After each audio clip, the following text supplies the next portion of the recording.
Moon extreme news network में आप सभी का स्वागत करती हूँ। जबरान जोत किसानों का घेरा डालो और डेरा डालो आंदोलन जिलाधिकारी रविंद्र ठाकरे के साथ चर्चा के बाद 12वें दिन के बाद वापस लिया गया। वन जमीन पर अतिक्रमण जबरान जोत धारकों को संवैधानिक अधिकार देने हेतु तत्कालीन प्रधानमंत्री मनमोहन सिंह सरकार द्वारा वामनपंथी दलों के साथ बनाए गए समान की मान कार्यक्रम के तहत 2006-2008 को वनाधिकार कानून बनाया गया। किसान सभा हर जायज वन हक दावेदार को उसका वन पट्टा दिलाने के लिए प्रतिबद्ध है। इस कारण 21 जून 2021 से संविधान चौक पर घेरा डालो डेरा डालो आंदोलन चलाया गया। आपने पिछले 12 दिनों से नागपुर के संविधान चौक पर एक आदिवासियों के लिए एक आंदोलन छेड़ा हुआ था, जिसमें आपने धरना प्रदर्शन भी किया। उसके मुख्य उद्देश्य क्या थे, वो किस लिए था, आपकी मांगे क्या थी और क्या वो पूरी हुई है या कुछ और भी होना बाकी है, ये सारी जानकारी हम लेना चाहेंगे। मैं महाराष्ट्र राज्य किसान सभा का जिला सेक्रेटरी हूँ। किसान सभा का 1936 से एक मांग रही है, जो कसेल त्याची जमीन। तो हम देख रहे कि आदिवासी ये लगातार जंगल से सटे भागों में खेती करते आए हैं, मगर उनको संवैधानिक अधिकार आज़ादी के बाद जो देना चाहिए था, सरकार का इसकी तरफ ध्यान नहीं था।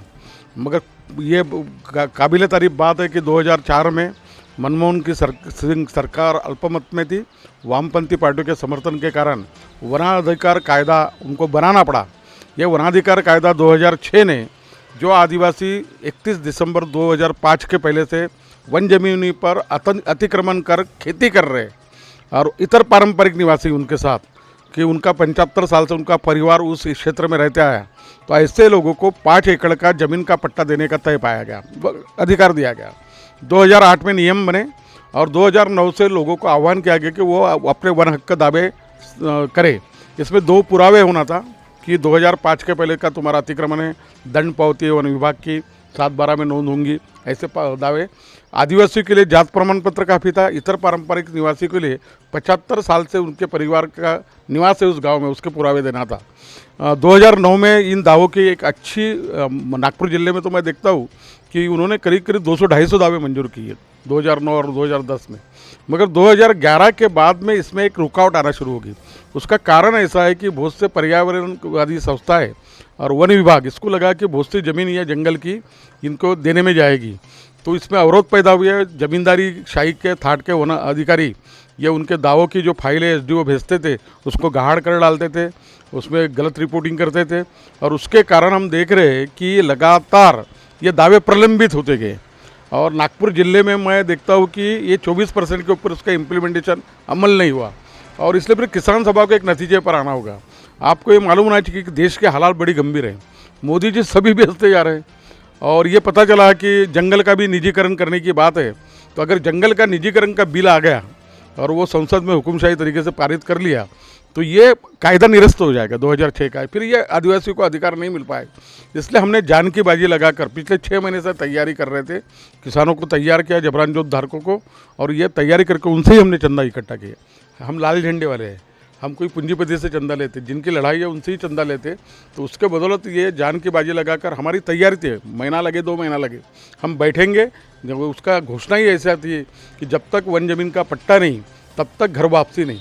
तो हम बैठे 21 जून से संविधान चौक पर। कलेक्टर का ध्यान बहुत बाद में गया। हमारे जिलाधिकारी जो रविंद्र ठाकरे है, ये अपने कोरोना में व्यस्त थे, जिला परिषद के चुनाव आ गए थे, तो 10वें दिन इन्होंने हमको चर्चा के लिए बुलाया। चर्चा में उपवन संरक्षक डॉक्टर भारत हांडा थे, अपने वरिष्ठ पुलिस निरीक्षक सबनीस थे बरडी के, और जो राजस्व होती है उप जिलाधिकारी इनके अंडर में आता है, तो वो उप जिलाधिकारी सुजाता गंदे थी। हमारे किसान सभा की ओर से मैं खुद अरुण वनकर, हमारे आईटेक के राज्य सचिव श्याम काड़े, हमारे मनोहर नान्ने, वामन मांडरे और नत्थू परतेती ये डिस्कशन में थे। कलेक्टर ने स्वीकार किया कि अधिकारियों का हमारा जो ढंग है, और उन्होंने ये मंजूर किया कि है, ये मैं मानता हूँ, मगर हम ये सब कोरोना वरोना के कारण हमारा दुर्लक्ष्य हुआ है। तो मैं ये वादा करता हूँ कि ये 20 जुलाई तक जिला परिषद के चुनाव खत्म हो जाएंगे और उसके बाद मैं 3 महीने में ये दावों को निकालने का पूरा प्रयास करता हूँ। और मैं ये मानता हूँ कि फील्ड में आप लोग घूमते हैं तो आपके पास वो प्रलंबित दावों की यादी है, हमारे पास में डिस्कस्ड है। उधर आप आरोप लगा रहे हैं कि गाड़ की फाइल है, तो आपने कि वो यादी जो है प्रलंबित दावों की, उनका सर्वे नंबर, उनके पुरावे अगर ये है तो हमको पेश कीजिए। तो वो दावे की यादी हम सोमवार को पेश कर रहे हैं। करीब करीब हमारे पास में जो दावे की यादी है वो 300 के करीब है, तो हम पेश करेंगे। उन्होंने ये आश्वस्त किया कि अभी तक जितने दावे मंजूर हुए और जो नामंजूर हुए उनका क्या कारण है, तो भी आपको बताया जाएगा। वो भी हमको सोमवार को वो दस्तावेज देंगे। तो इस तरीके से कोऑर्डिनेशन करते हुए ये मामले का अपन हल निकालेंगे। ये रविंद्र ठाकरे जी ने उप वन संरक्षक हांडा के समक्ष मंजूर किया, तो स्वाभाविक है, हम लोकशाही में रहते हैं। एडमिनिस्ट्रेशन को अक्कल लाने के लिए आंदोलन करना पड़ता है। 10 दिन में वो हल गए, मगर जहाँ की हम लोकतांत्रिक प्रक्रिया से चलते हैं, तो दूसरे दिन 11वें दिन मैंने सब किसानों को आमंत्रित किया संविधान चौक में। 200 के ऊपर किसान आए, उनके सामने रिपोर्टिंग रखी और उन्होंने निर्णय लेने के मेरे को अधिकार दे दिए। चूँकि कलेक्टर सकारात्मक है और हमसे कोऑर्डिनेट करके ये सब मामलों को निपटाने वाले हैं, तो हमने 12वें दिन हमारे आंदोलन को पीछे लेने का निर्णय लिया। वहाँ करीब करीब 24 घंटे रहने वाले हैं।